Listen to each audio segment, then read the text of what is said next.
Or would your exit plan make Harry Houdini proud? So I just finished watching a mini-series starring one of my favourite actors, Adrien Brody. So I mean, there are not many things which come close to witnessing a performer at the peak of their powers doing what they do on stage. Adrien Brody was depicting the life of Harry Houdini, a performance artist at the peak of his powers in the early 20th century. So Harry was an escapologist, a one-man A-team, if you like. You could chain him and bury him 30 feet underground in a silo bunker, and this guy would probably emerge an hour later, victorious, with a soiled face, his hair ruffled. I mean, he was clearly a person who refused to be defeated. Harry Houdini was obviously talented, but behind the showmanship, it's clear he was a person who took his craft seriously and trained an awful lot. What is also clear is he always had a plan of escape depending on the situation he was in, which is a similar predicament when you're a business owner. The many commitments of running a company, although fulfilling most of the time, can feel like a chain around your arms and legs. Fortunately for most people, you don't have to be as skilled as Harry Houdini to negotiate the problems you face on a daily basis. It's always wise to develop a team around you who can help give you clarity while you are working through the death-defying moments. And the same is true for when you are thinking about the future of your business, your exit plan. The key thing to realize is all businesses have an exit, even whether the owners have failed to realize it themselves. The key question, however, is whether the business exit is a planned or an unplanned one. I mean, after the business partners, employees, and even family members, are they going to be left high and dry through an abrupt or unexpected end to their involvement in the business, or are all affected parties going to be taken care of in relation to their commitments to the business and the enterprise?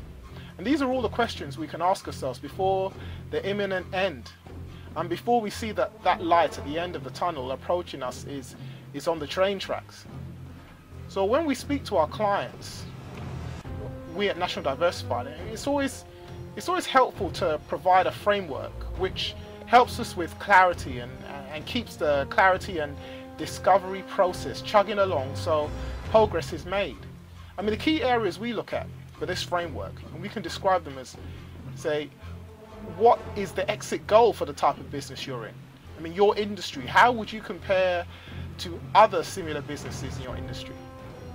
We ask our clients, what is the price your business can expect to command based on the comparison with similar businesses in your industry?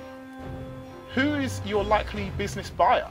I mean, are there other candidates, possibly from other industries, who can give you a price close to your current valuation? And what is the plan and time frame that we need to get all our ducks in a row to get to your end goal? So there are a few. We'll just go into those few objectives, if you like. So number one, your exit goal. If you're already considering your exit strategy, then you need to realize you are no longer in the business you think you are in. You are now in the show dog business. Your main job from this day forward is to tidy up, to wash, to preen, to shave your business so it looks like a prize-winning poodle, ready to present to the strict judges once it is on show in the marketplace. This is one of the main reasons outside professionals are needed to give you an objective view of your business. You want to work with your dream team of professionals and focus on tidying at least five of these main areas. Your financials, are there financial controls in place? Your legal documentation and any pending actions or agreements that you have in place. The people in the business.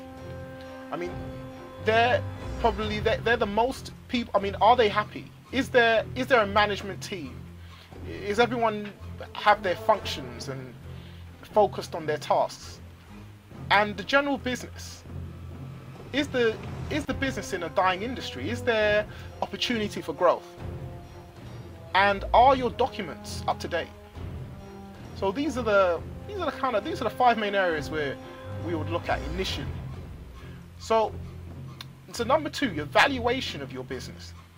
it is probably very easy for an owner to see the future potential of their business.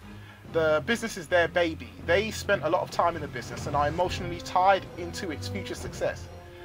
But however, a potential buyer of that business does not have the same emotional hindsight. I mean, they're relying on the information you give them being a close representation on the history of the business and maybe an indicative tool of future opportunities with the business.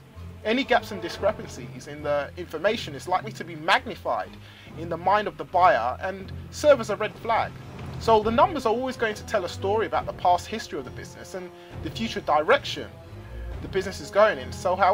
But the actual sale of the business will be an emotional decision based on the perception of those facts. So this is really what value is all about. So let's take a look at the business buyer. I mean, once you have an active valuation of your business and that's backed up by the numbers, the next step to consider in the marketplace is the marketplace and finding buyers who will give you the best price for your business. I mean, not all businesses are the same.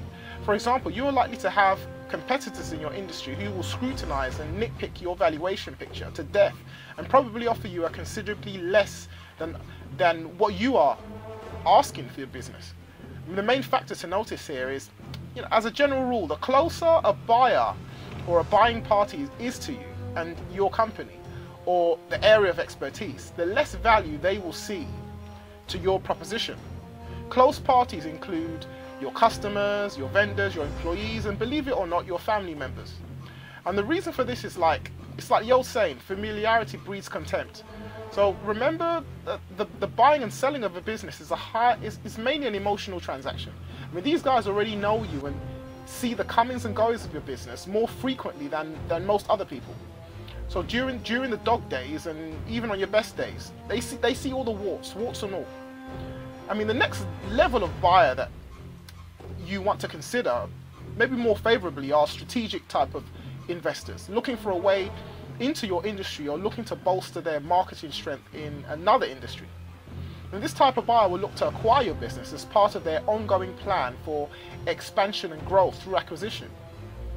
So this is the kind of moving in the direction of the buyer that we're looking for.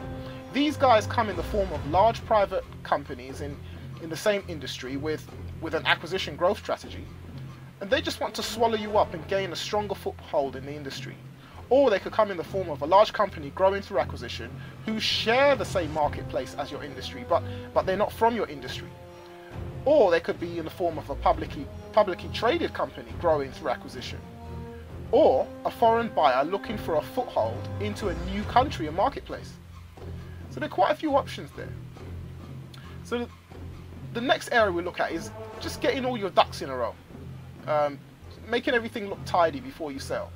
Because when a business is sold without addressing the long-term matters, there can be a surprising and disappointing cash flow and value impact for the seller and their significant others. A seller, for example, can end up giving up and handing over a lot of their proceeds to the tax man if their estate planning affairs have been ignored up until that point. So the perfect time to work out your exit plan is, as early as possible. Most of the opportunities for planning are available during the early days and while the business is in full swing. I mean, the team you choose to guide you through the planning process should have more of a compliance and wealth management focus. Good advisors will understand that selling a business is going to be foreign to most business owners who are often wired to create value and run the day-to-day aspects of their business. The entrepreneurs, business owners usually have a never say die attitude. Most never stop for a second to think about the business without them, at the helm. So, but selling a business, it's not a death. It's a natural part of the business owner's life cycle. A good exit plan, with a team of advisors, will focus on two main areas of working with you if you're a business owner to create value, while at the same time helping you meet your goals once your business goes to market.